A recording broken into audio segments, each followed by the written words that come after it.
지금 이 순간 구글 지도를 열어보세요. 남극 대륙을 찾아보세요. 그리고 이 좌표를 입력해보세요. 지금은 보입니다.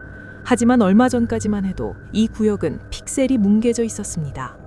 전 세계 어디든 선명하게 보여주는 위성 지도가 유독 이 구역만 보여주지 않았습니다. 누군가 지웠다가 다시 열어놓은 걸까요? 오늘 저는 그 질문에 답하려 합니다. 1938년 전 세계가 전쟁의 공포에 떨고 있을 때 히틀러는 뜬금없이 명령을 내립니다. 남극으로 탐험대를 보내라. 독일 탐험대 슈바벨란트호 1938년 12월 출항. 목적지는 남극 대륙 동쪽. 공식 명부는 고래잡이 구역 확보. 하지만 탐험대가 실제로 한 일은 달랐습니다. 그들은 남극 대륙 약 60만 평방킬로미터를 비양하며 독일 국기가 새겨진 표식을 수백 개 투하했습니다. 그리고 그 구역에 노이 슈바벨란트, 새로운 독일 땅이라는 이름을 붙였죠. 단순한 영토 주장이었을까요? 탐험 보고서에는 이런 내용이 있습니다. 빙하 아래 거대한 지열 동굴 구조가 존재한다. 온도는 영상 10도 이상, 액체 상태의 물이 흐른다. 나치는 이 발견 직후 극비 프로젝트를 시작하려 했습니다. 코드명 베이스 211, 빙하 아래 거대한 기지를 건설하려 했다는 의혹입니다. 확인된 물리적 증거는 아직 없습니다. 하지만 이상한 기록이 하나 있습니다. 독일 해군대 제독 칼 데니츠. 그는 실제로 이런 말을 남겼습니다. 우리 잠수함 함대는 자랑스럽다. 세계 다른 곳에 총통을 위한 난공불락의 요새를 건설했으니까.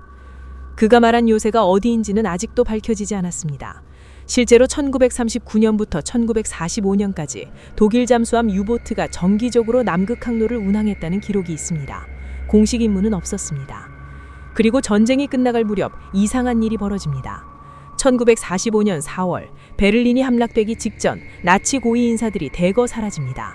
일부는 아르헨티나로, 일부는 브라질로, 그리고 일부는 행방이 전혀 확인되지 않았습니다. 연합군 정보기관은 수십 년간 이들을 추적했지만 끝내 찾지 못한 인물들이 있습니다. 그들은 어디로 갔을까요? 1945년 12월 독일 잠수함 U-530이 아르헨티나에 항복합니다. 항복 당시 승조원들은 이렇게 진술했습니다. 우리는 남극에서 왔다. 화물 목록은 전부 삭제되어 있었습니다.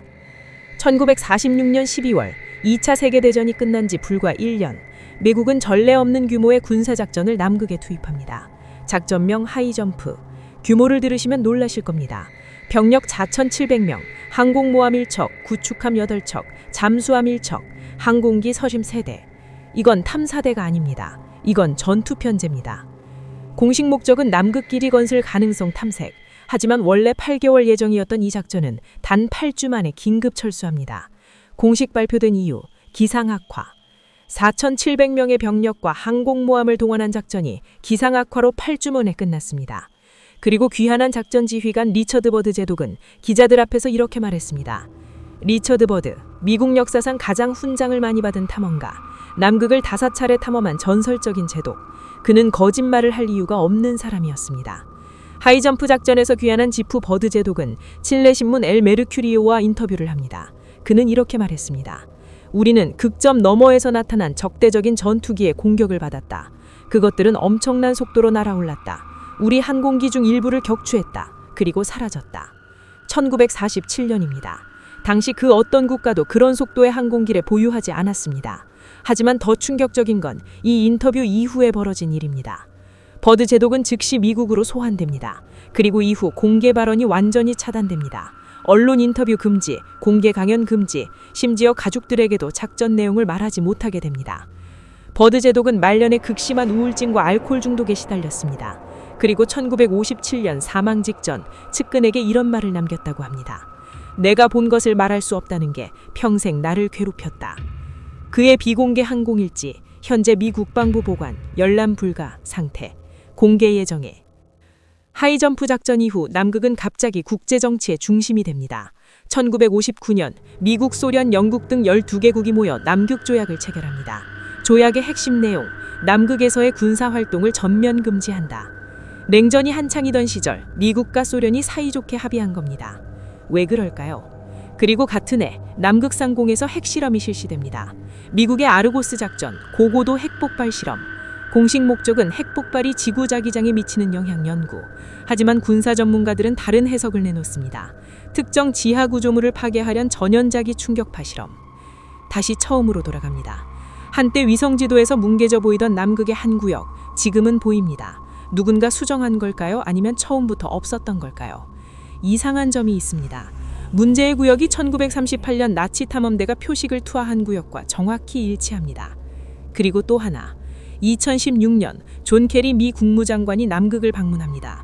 대선 직전 세계에서 가장 바쁜 시기에 공식 목적은 기후변화 현장 시찰. 그런데 케리 장관은 남극에서 아무 줄의 성명도 남기지 않았습니다. 기후변화 시찰을 하러 가서 아무 기록도 남기지 않았습니다. 저는 오늘도 확실한 답을 드리지 않겠습니다. 다만 이것만 말씀드리겠습니다. 나치가 갔습니다. 미 해군이 갔습니다. 미 국무장관이 갔습니다. 그리고 모두 돌아와서 아무 말도 하지 않았습니다.